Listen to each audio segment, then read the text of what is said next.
Good luck, have fun, everyone. Oh, is this a custom? I see the all chat. Also, that's still too loud. Let's go ahead and drag that down a bit. Good luck, guys. Oh no, this was Heroes Lounge, is what Piman told me. Okay. So the first thing I'm noting right here is that I'm just wondering what your team wants to do as a team. I'm looking at it and I see like a lot of poke, right? Like I see 4 heroes that are like just kind of want to stand around, poke at the enemy team. Your ETC just wants to keep your guys alive. And then a Chen that just wants to like dive the backline and punish their squishies, which to be fair, that's an extremely squishy team. I almost feel like looking at this team comp, you could have maybe even gone more aggressive. This is a very passive team into what I see as a very squishy team, very punishable team. But at the same time, I don't know, maybe this will work, we'll see.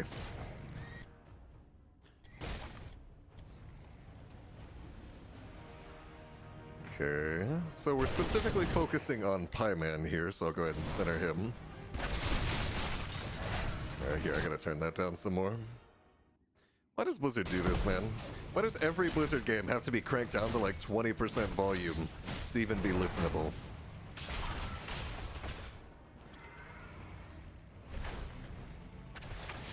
See, we've just got you clearing out the waves. See, one thing that I will say is that it seems like you need to be a little bit more on the side. Can I turn off this camera lock? There we go. Seems like you need to be a little bit more on the side, Wing these waves from a distance, because right here we can see you're about to W this wave to very little effect. Because your Arcane Orb builds damage as it travels, and also if you hit the side of the wave, you can damage more of the minions, and particularly the minions that you actually want to be putting damage on, which is this back line, rather than the front line, which has the most health and does the least damage. So right there, this is a rather medium-range orb that damages 2 or 3 melee minions, when instead, if you had shot it from where my face was a second ago around here, you could have hit probably these 5 minions and put a lot of damage on the more valuable minions there. Let's see, now you don't really have your CDs up. I will say that if you guys try to go for aggressive power slide kills in lane with this setup, it's not really gonna work. You don't follow up on the CC very well, and you don't have any chain CC right here. So I don't think playing for kills aggressively like that will really ever work out unless the enemy team just hard screws up. I almost feel like maybe this should be Li-Ming in the top lane and Lunara in the middle lane instead. Li-Ming can just sit there and poke all day at her wave. Lunara's a more consistent battery for the Ariel. And also, your camp clear is just absolutely abysmal as this hero, and you can see already you're starting to miss soak from this mid lane. I think you only end up missing 1 minion out of it all, but that's still a lot of damage on your gate that was completely unnecessary, and this camp was just taking forever. Whereas I think a lot of these problems would have been alleviated by swapping out the positioning of the Lunara and the Li-Ming. So that's one of the first things that comes to mind right here. So let's see, now we've got a rather interesting lane swap right now. We don't really want to be pressuring anywhere else. Right now I think we want to be stacking in the mid lane, getting Ariel her energy before the big push, setting up for this null push. I'm not sure why we're down here. I guess if we got the cheeky kill on the Vala, it could have worked as something to do right before the null camp, but I worry that all you're really doing with that trip down is taking a very unnecessary risk where you're risking your null pressure for a chance at a Vala kill that likely wasn't going to work out. Let's see. Hey, Suiku! Thank you for the sub. Welcome back to the band. Oh, Aurora Borealis actually gifted the sub they got from Greffer to Suiku. Hey! Hell yeah, Aurora. Thank you for the support. Suiku, welcome to the band. You now have all those lovely emotes available for use. Let's see here. So here I don't really see a reason to be trading with this Anubarak. We do know his support was nearby, or at least I think that was a safe assumption. You know your support's up here. Basically, the damage is more likely to stick to him than it is to you, and also he's just going to out-trade you at close range anyway, so you're going to take more damage and he can heal off any damage you deal to him better. And you have an active wave pushing your lane down that should be your priority. So you end up being a lot lower health here than you reasonably should. And so, as a result, you end up taking a crazy amount of damage on your mid towers, and I honestly think you wouldn't have lost anything right here if you had swapped out your Lunara and your Li-Ming's positioning in the laning phase, and you also could have mitigated a lot of damage right here by correctly not trading with the Anubarak and just prioritizing the clear. So let's see here now, top lane is going unsoaked because they had to come out of the top lane to help you clear out the mid lane, so you lose your team some experience right here.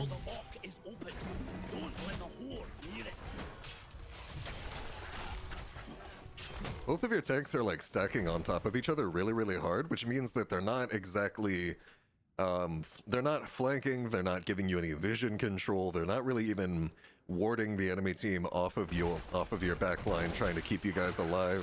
When these two guys stack together this hard, it makes it a lot harder to do your job as a backliner, so that's something that I would watch out for. Let's see. Okay, so there, you blink forward, but you don't have Calamity yet at 7, and also Calamity would be the last button that you would press in that combo. Whereas you actually, right here, I think do EQW, so you teleport first. If I could just take a look at this one more time. Yes, you've got everything up right there. You E first, which doesn't give you any additional damage. When you could have gone for the W at farther range, because as we mentioned before, W powers up as it travels. So this W hits this Alex at minimum distance. You can see the 161 damage number right there, so this could have scaled up a lot harder than it did. Meaning that you're making this kill slightly harder on yourself, and really, the harder you make any given kill for yourself as Li-Ming, the harder it is to play the entire hero, because your whole identity as this hero is get a kill, whittle them down, get a kill, and then chain that into more kills. So it's really, really important that these first kills work out right. No blinking forward without Calamity, and if you are going to blink forward, that should be probably the last thing you're doing, unless it's straight up just securing a kill with it. Let's see. So again, here, you're kind of in the front line. Like, if you look at where your ETC is and where your Chen is, there's not really a reason to be this close to the enemy team here. You kind of want to be more, if I had to put a place like in this area, maybe in that area, although Lunara's already got that covered. So I'm thinking probably in roughly this area is a better place to be. Maybe your thought process was that you didn't want to get your shots interrupted by the Anubarak beetles. I'm not quite sure. But you're not going to get anything done being up in the front line like this. And once again, there's not really a reason to E in while you don't have Calamity. And even if you did have Calamity, if you E in like this and the Vala doesn't die, then you're just kind of stuck in the enemy team without any abilities as a very naked Li-Ming. So see, that was really good damage on the Jaina, but I think Anubarak might have been your kill target there because he was more out of position. We already talked about the E-ing in thing. Anubarak goes down. You try to go for the cheeky poke. Oh, I thought you were going to go for the kill on the low health target out, so it looks like you just wanted some extra siege damage. Let's see.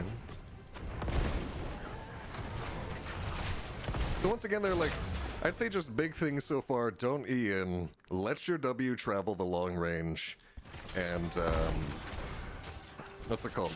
Those are actually the really big things. Just don't E in and let your W travel the full range. Because I'm seeing a lot of just being too far forward. Let's see.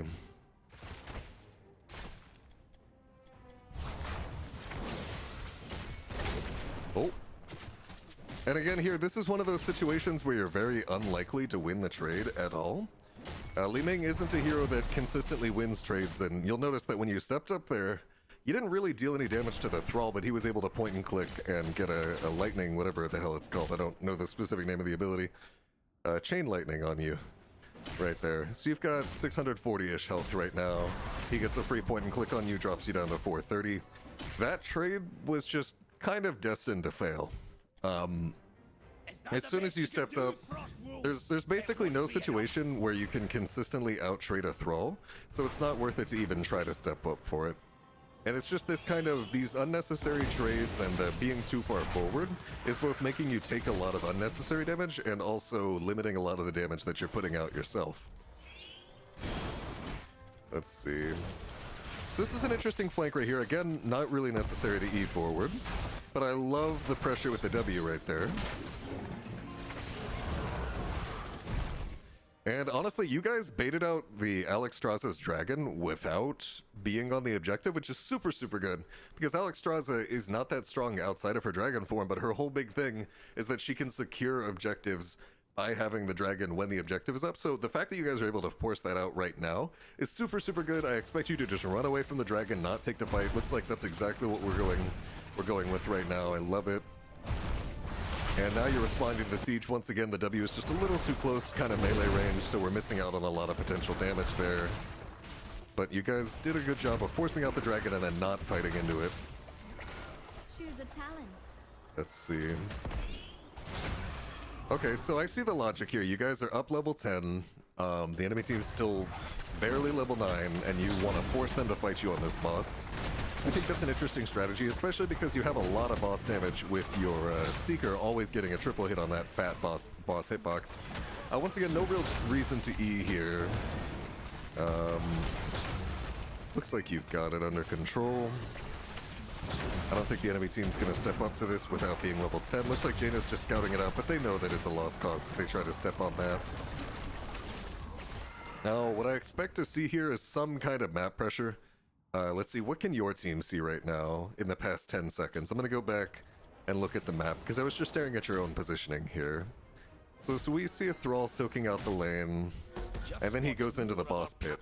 So right now, the enemy team is all Mia, and you have to ask yourselves, what are they doing? They know we're on bot boss. What are they doing? They're either, because we don't see them in lane, they're either on this null camp, or they're on this boss, and you've got 30 seconds to do whatever.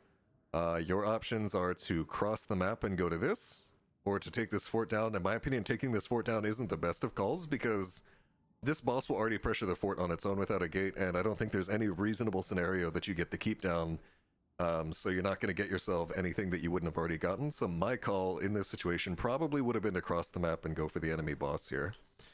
Let's see. It looks like that is the call, but that does need to be a 5-person endeavor. Looks like you did manage to get that from the ETC in time. But I will say, this situation right here is very scary to me. You guys are completely disjointed. Lunar is already down 40% of her health, 30% of her health going into this fight. Your main tank is the person by far the farthest away. Your offlaner, your very squishy CC susceptible offlaner, is face-checking directly into the bush. As far as getting on this boss goes, there's a lot of different issues that I have with this, and I feel that a lot of them stemmed from going unnecessarily for this null camp. So let's see, we're in here. So again, you're kind of just E-ing forward and guaranteeing that you'll get a lot less damage out, which may mean you don't get the Anub'arak kill. So yeah, I actually think if you played this a little more back and just went for the full resets, I think you could have gotten this a little better. Because look, right now, you're right in the middle of the enemy team. So you go ahead, you secure the Thrall kill, right? And then once again, another melee W. You just need to put all of your abilities forward. Whereas, say you were right here, okay? Say you were up here in this like bush, for example, or just right here where my cursor is, you would be getting much more damage out of those W's, and that very likely is the difference between killing this Anub'arak and not. Just the melee W's are killing you this game so far. Oh, that was greedy, but I like it. If that works, that would have been great, and there wasn't really a lot of risk to it. I like that play. I don't think that invading this is the best call right now. I think that you guys should go ahead, let boss pressure top lane while you guys get this objective. And now you're just gonna hold on to it. I'm not really sure why your main tank is down here clearing this wave. Because now your Chen is forced to burn his stagger unnecessarily, or Lunar is getting engaged on. That was a good disintegrate though. He has to disintegrate you. Like, he straight up has to he has to cocoon you, or else it's always going to get broken, or you have to already be taken out. So it's good recognition of what you're supposed to do. Your Ariel kind of just walks straight into the Ring of Frost, but I'm going to go back and watch this from your perspective to see what we could have done better from you. But I will say that just right off the bat, I think that your ETC shouldn't have been bottom lane, forcing your Chen into this sort of main tank role that the hero's not really any good at all. And I also just think that you definitely could have been in safer positioning here. So let's go ahead and look back at this again.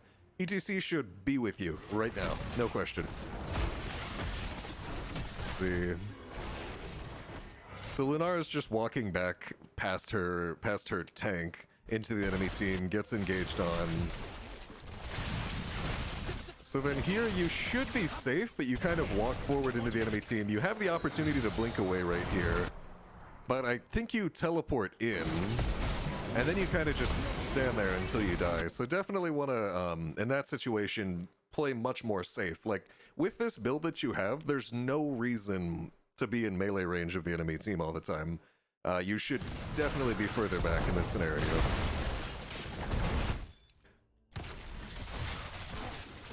Let's see. So overall, that's what I would say is, like, Chen isn't the main tank. ETC needs to be the one leading the charge when you're crossing the map, going into boss pits, when you're trying to secure an objective, and you are not a melee character. You need to be playing this much further back, especially if you go Secret 7 rather than Calamity. There's basically no reason to ever be in melee range of the enemy team with the build that you have. This is an extremely long range build. Let's see.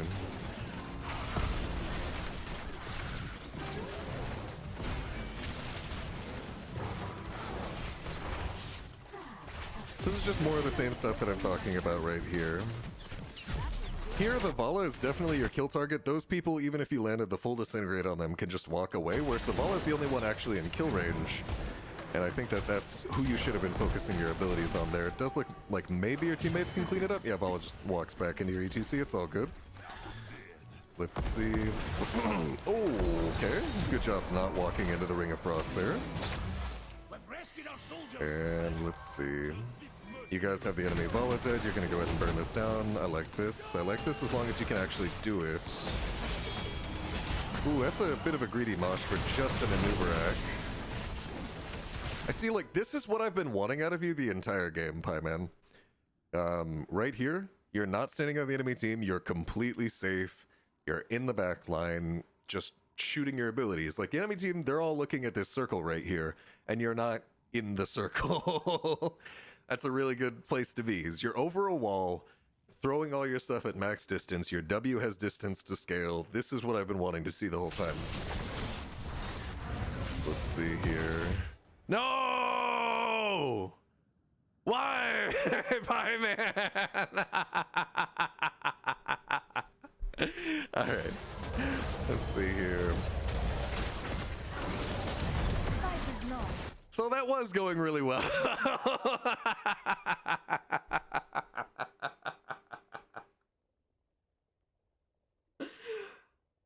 Let's move on. Okay.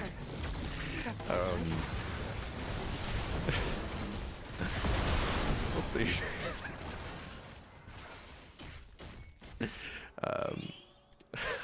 I'm sorry.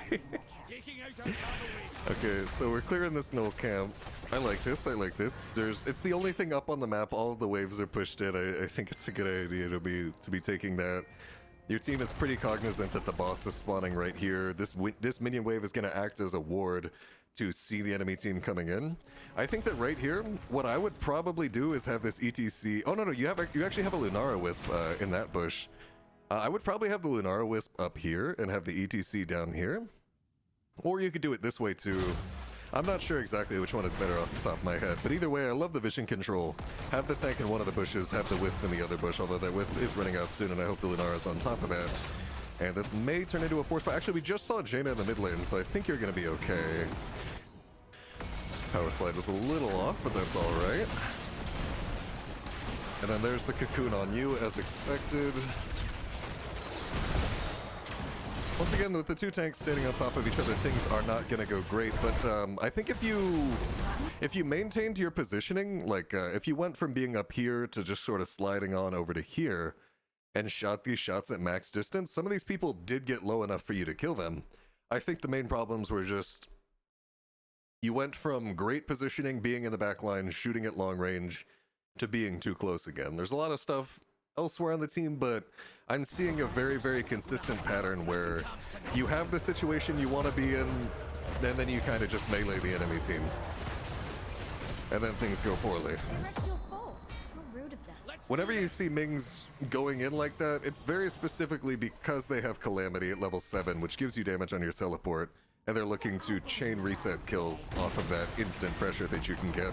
Because Calamity doesn't require any skill shot or anything, and it provides a very, very easy execute.